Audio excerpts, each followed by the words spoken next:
Hey guys, I know this is probably fake, but I got the Starbucks Nero. Why do you think it's fake?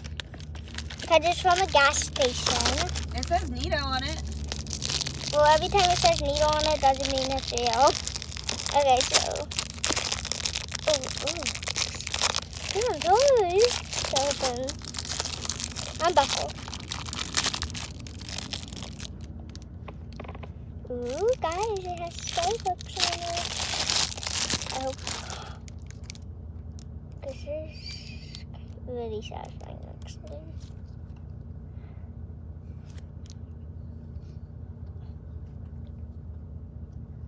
I want to feel it. It's not as satisfying as Washington's old one. It needs It's got to. little bees in it. Yeah, it had little bees.